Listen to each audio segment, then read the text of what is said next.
সীমান্ত অনুপ্রবেশকাণ্ডে আন্তর্জাতিক মানব পাচার চক্রটি এখন নতুন কায়দা নিচ্ছে। একাংশ বাংলাদেশি যুবকদের যুবতী এবং কিন্নরী সাজিয়ে বিভিন্ন রাজ্যে পাঠানোর কাজ শুরু করে দিয়েছে। শনিবার সকালে আগরতলা রেল স্টেশন থেকে ধরা পড়া 7 জন অনুপ্রবেশকারী বাংলাদেশের মধ্যে এই ধরনের 2 জন যুবকের উপস্থিতি গোয়েন্দাদের কপালে চিন্তার ভাঁজ ফেলে দিয়েছে।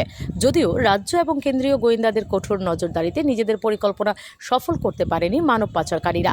সম্প্রতি লোকসভা নির্বাচনকে কেন্দ্র করে আগরতলা রেল স্টেশন থেকে শুরু করে রাজ্যের গুরুত্বপূর্ণ স্থানগুলিতে গোয়েন্দা নজরদারি বাড়ানো হয়েছে। সেই নজরদারিতে শুক্রবার বিকেলে এবং শনিবার সকালে 2 দফায় মোট 9 জন অনুপ্রবেশকারী বাংলাদেশিকে জালে তুলতে সক্ষম হয়েছে স্টেশনে নিয়োজিত আরপিএফ এবং জিআরপি।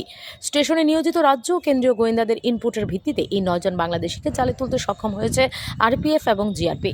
ধৃতদের মধ্যে একজন মানব পাচারকারী রয়েছে। তার নাম সোহাগ মিয়া, বাড়ি মধুপুর থানাধীন কমলাসাগরের কোয়াঢেপা এলাকায়। এই প্রসঙ্গে জিআরপির ওসি তাপস দাস জানিয়েছেন, রাজ্য ও কেন্দ্রীয় গোয়েন্দাদের কাছে ইনপুট ছিল একদল অনুপ্রবেশকারী আগরতলা রেল স্টেশনে আসছে। সেই মতে সতর্ক ছিলেন তারা। যথারীতি অনুপ্রবেশকারীরা অবস্থান নিয়েছিল রেল স্টেশনে। সেখানেই আরপিএফ এবং জিআরপি এর কর্মকর্তারা অনুপ্রবেশকারীদের আটক করতে সক্ষম হয়। গতকালকেও আমরা দুজন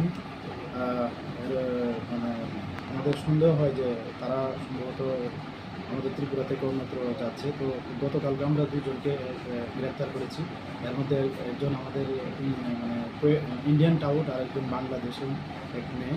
আর আজকেও সেম, আজকেও আমরা সকালবেলা আমরা জিআরপি, আরপিএফ, এসবি, বিএসএফ সবাই মিলে যখন আমরা চেকিং করছিলাম, তখন আজকেও আমরা টোটাল 7 জনকে ডিটেইন করি সন্দেহজনকভাবে।